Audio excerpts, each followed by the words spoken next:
नमस्कार. आज आपण एक अशी गोष्ट पाहणार आहोत जी खूप काही शिकवून जाते. एका पोपटाची गोष्ट.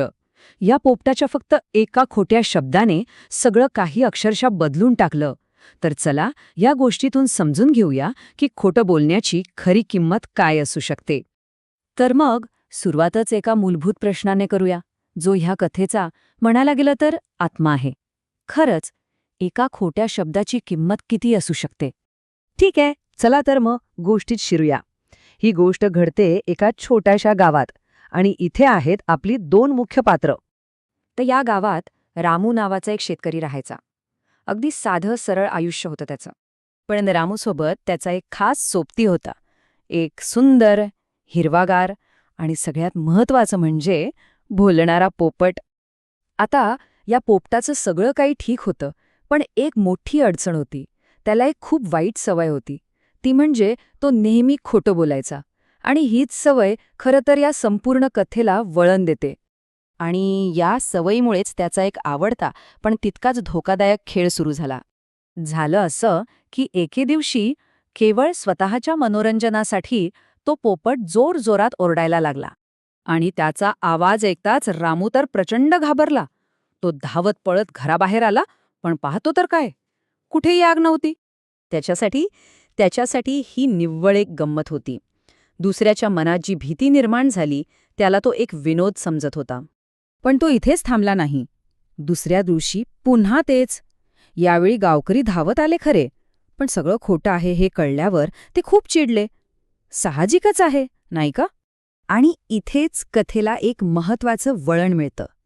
एक खूप मूलभूत गोष्ट म्हणजे विश्वास. तो आता पूर्णपणे संपला होता. तर पाहूया की या खोटेपणाचे परिणाम नक्की कसे झाले. बघा, पहिल्यांदा सगळेजण काळजीने धावून आले. दुसऱ्यांदा आले, पण रागाने निघून गेले. आणि परिणाम? आता पोपटावर कुणाचाही विश्वास राहिला नाही. ही गोष्ट ऐकल्यावर आपल्याला लहानपणीची लांडगा आला रे आला ही गोष्ट आठवते, नाही का?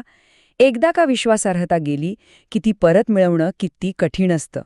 पण आता एक मोठा प्रश्न उभा राहतो. काय होईल जर यावेळी आग खरोखरच लागली तर? आणि आता आपण पोचलो आहोत कथेच्या त्या निर्णायक क्षणाकडे, जे होणं अटल होतं. काही दिवसांनी ज्याची भीती होती तेच झालं. रामूच्या गोठ्याला खरोखरच आग लागली. पोपट पुन्हा ओरडला, पण यावेळी त्याच्या आवाजात गंमत नव्हती. होती ती फक्त खरी भीती आणि मदतीसाठीची याचना. पण ह्यावेळी मदतीला कोणीही आलं नाही. सगळ्यांना वाटलं तो परत एकदा गंमत करतोय. त्याच्या पूर्वीच्या खोट्या बोलण्याचा हा परिणाम होता. त्याच्या खऱ्या किंचाळ्यांकडे सगळ्यांनी दुर्लक्ष केलं. आणि कोणीही वेळेवर न आल्यामुळे जे व्हायचं तेच झालं. खूप मोठं नुकसान झालं. ह्या मोठ्या नुकसानीमुळेच कथेचा खरा आणि महत्वाचा धडा समोर येतो. त्या दिवशी पोपटाला आपली चूक खऱ्या अर्थाने कळली. डोळ्यासमोर घडलेलं नुकसान पाहून त्याला खूप वाईट वाटलं. त्याने रामूची माफी मागितली आणि पुन्हा कधीही खोटं न बोलण्याची शपथ घेतली. तर ह्या संपूर्ण गोष्टीतून आपण काय शिकलो? तात्पर्य खूप सोपं पण तितकंच महत्वाचं आहे. खोटं बोलल्यामुळे लोकांचा आपल्यावरचा विश्वास उडतो. म्हणून नेहमी खरं बोलावं. आजच्या जगात आपण पाहतो जिथे फेक न्यूज किंवा खोटी माहिती इतक्या सहज पसरते, तिथे या गोष्टीचं महत्त्व अजूनच वाढतं. आणि ही कथा आपल्याला एका शेवटच्या पण खूप महत्वाच्या प्रश्नावर सोडून जाते. पोपटाला त्याची चूक कळली हे खरं आहे, पण एकदा का विश्वास तुटला की तो पुन्हा पहिल्यासारखा जोडता येतो का? विचार करण्यासारखी गोष्ट आहे, नाही का?